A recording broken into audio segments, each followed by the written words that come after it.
It's a new form of home ownership that promises a more affordable way to buy, speaking of that, in L.A. Yeah, don't we need affordable housing? This is called Tenancy in Common, and it's got some very vocal supporters and some critics. CBS 2's investigator Kristine Lazar is here. She talked to both sides and explains this new housing trend, Kristine.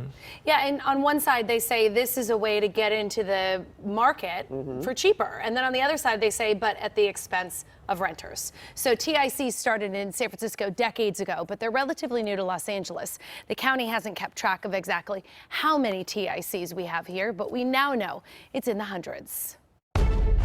They're updated and modern, usually with a vintage exterior. They're considerably cheaper than a condo, but some would say more risky of a purchase. They're called Tenancy in Common, or TIC, and they're popping up all over LA.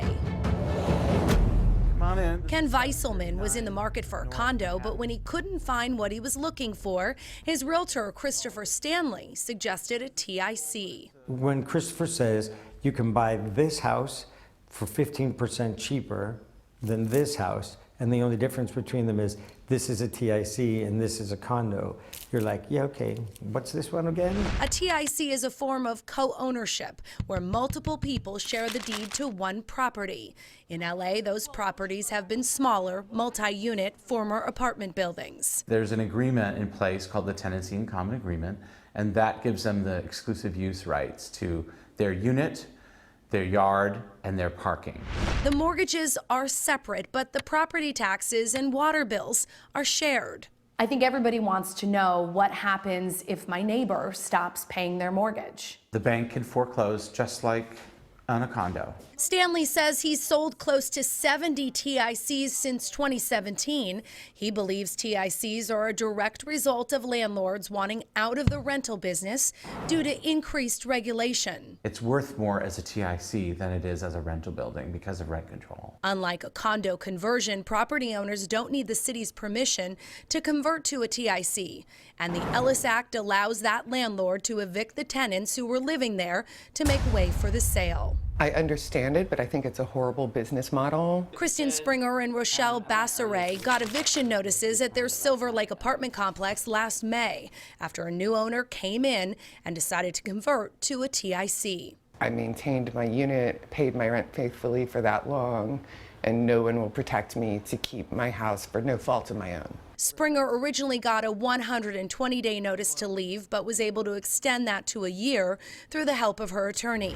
If these TIC developers were working with existing tenants to keep them in place and help them buy their units at affordable rates, I would feel differently about this. Elena Popp is the executive director of the Eviction Defense Network. She says TICs are contributing to a loss of affordable housing. So the neighborhoods that are falling prey to this are lower rent neighborhoods that are gentrifying. Popp and other tenants' rights advocates are calling on the city to put a moratorium on any new TICs.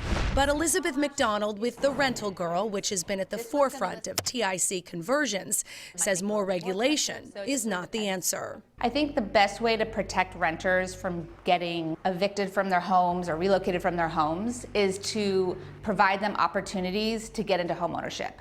Because when you own your property, when you own your home, landlords can't come and tell you to move out. McDonald doesn't think TICs will ever take over the housing market. She sees them growing to about 1% of the available inventory.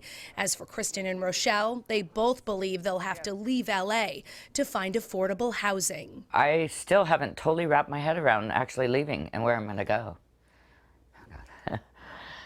I want to do this, but it's very stressful.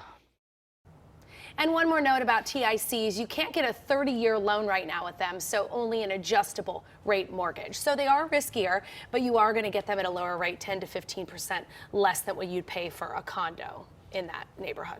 That still leaves the people that are evicted to find something a new that they place can, to go. Right. And that's why it's very controversial. So you have a lot of people saying we need to put more regulation in place. We need to do a moratorium on this. You know, San Francisco obviously has a lot.